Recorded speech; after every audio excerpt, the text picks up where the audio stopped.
What is up, JHI leaders? As you can tell, I have moved out of our junior high office, the junior high room, and I have been moved into my new office, complete with Jesus poster. How cool is that? Awesome, right? I've even got background music playing. I don't know if you can hear it, but it's Coldplay. This is awesome. Okay, I'm not telling the truth.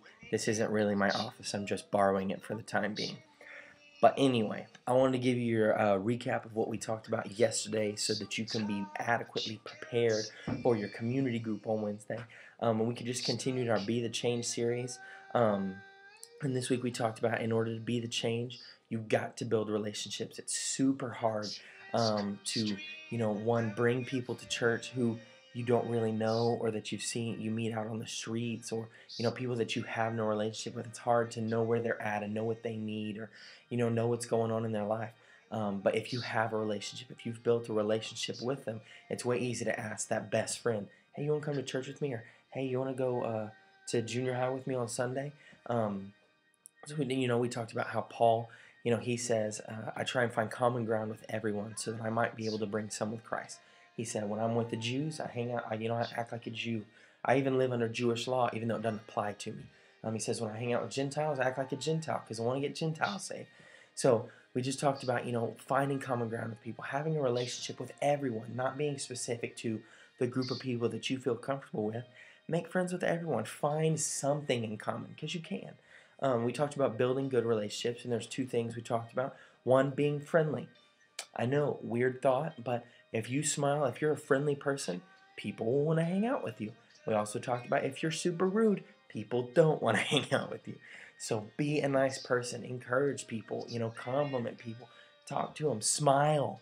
That was revolutionary, I thought, But we told kids, be a friendly person. It doesn't matter if you're at school, hanging out with kids, or, in your science class, or coming here to Epic, but be a friendly person. Be friendly to guests.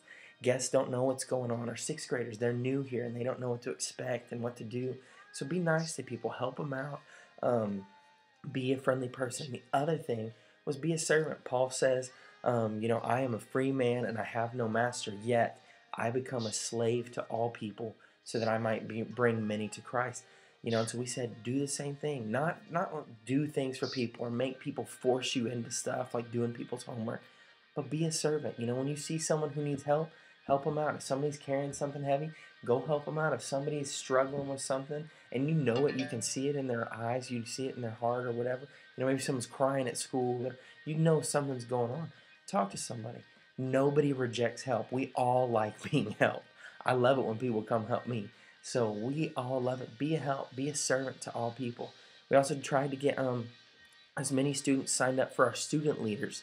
We want them to be student leaders on both Wednesdays and Sundays. They can be ushers, or they can help with our media team, or they can be a greeter and work at our check-in kiosk. But we want to get our students plugged in, as well as give them a chance to serve, give them a chance to interact with people that they don't know, and maybe develop relationships with people they wouldn't have got a chance to otherwise. So we want students to be friendly. We want them to also be a servant to all people. So that was super simple. It's not complicated. We just want them to build relationships. It's easier to win people to Christ when you know what's going on in their life, when you have a relationship with them, and you can say, hey, man, let me talk to you about Jesus, or hey, let me help you with this. Another thing is the community group battle. The battle is coming up, not this week, but the next week. September 7th is when it starts. Now, we want you to be amped about it. As you're talking to your students, be excited. If you are excited, I promise your students will be excited about it. If you're talking about how cool the prize is, then your students will be excited about how cool the prize is. But if you're kind of like, hey, yeah, we got the battle next week, come prepared, then your students aren't going to be very amped. They're not going to be very enthused about it. This will seriously rise and fall with how you sell it. If you sell it awesome, you don't have to say anything super special, but be excited. Have excitement in your voice as you're talking to them. Look, the community group battle is starting, and I want to win. I want to go to Gaddytown for free. We can take as many people as we want. We just got to win this thing. And explain to them this week so that they're prepared for next week. If they bring their Bibles, if they bring guests, if they buy T-shirts, and if they wear their T-shirts next week, they'll get points for those things. So make sure that you're explaining to your kids and getting them excited about it. Also, we have a few other announcements, but make sure that you're talking to them about it. Make sure they know what's going on, and if they have questions, ask them. Look, I'm proud of what you guys are doing. You guys are seriously rocking this. We can't do it without you. And so we are dependent upon you. You guys are rocking the house, and you guys are making a difference. Don't let anybody ever tell you otherwise.